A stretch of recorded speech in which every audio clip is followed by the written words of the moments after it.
Si pria lagi makan roti, tanpa sengaja kentut. Tiba-tiba bos cantik langsung jatuh cinta padanya. Tanpa banyak omong langsung menemui orang tuanya. Hal itu membuat anak konglomerat yang mengejar bos wanita itu jadi marah. Saat bos wanita itu, dia pun terkejut karena paman kedua si pria ternyata adalah ketua direktur grup Go Cheng Woo Jianjun. Pemuda itu pun bingung karena pamannya itu tiap hari hanya berkebun. Mana mungkin orang besar seperti itu? Dia pasti salah mengenalnya. Orang tuanya dengan cepat berkata, "Benar, kamu pasti salah orang." Mendengar itu si wanita juga merasa mungkin saja ada dua orang yang mirip. Namun saat dia mencicipi makanan di sana, ia menyadari makanan itu menggunakan kayu putih yang langka.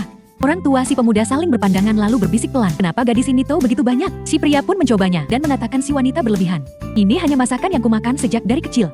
Masakan rumahan yang dimakan sejak kecil."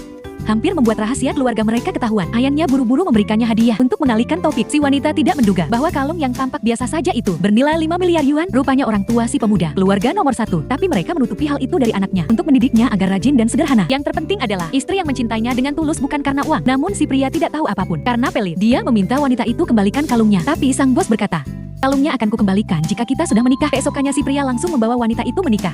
Setelah mendapatkan surat nikah, sang wanita meminta si pria menemui orang tuanya untuk membantunya menyelesaikan masalahnya. Baru dia akan kembalikan kalung itu. Tak punya pilihan, si pria pun setuju. Namun tanpa mereka tahu, mereka lagi diawasi oleh anak buah ayah si pemuda. Melihat si pria tidak membawa apapun, pamannya segera lapor ke orang tua si pemuda. Anak itu pergi tanpa membawa apapun. "Kau cepat siapkan hadiah, antarkan buat Xiao Chan.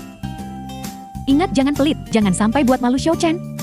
Si pria baru sampai ke rumah mertuanya. Sang mertua langsung memandangnya sinis, karena di sebelahnya ada si anak konglomerat, menantu idamannya. Sebelum mereka sempat bicara, wanita tua itu langsung membentak, menyuruh si pemuda segera pergi.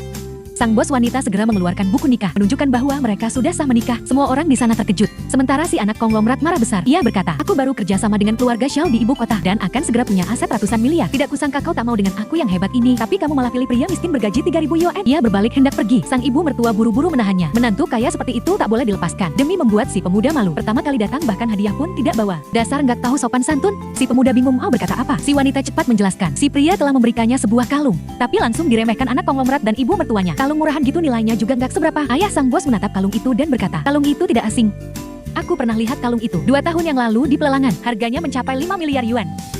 Semua orang terkejut. Sang ayah memeriksanya dan yakin kalung itu memang benar-benar Ocean Heart senilai 5 miliar. Tapi si anak konglomerat tetap yakin itu palsu.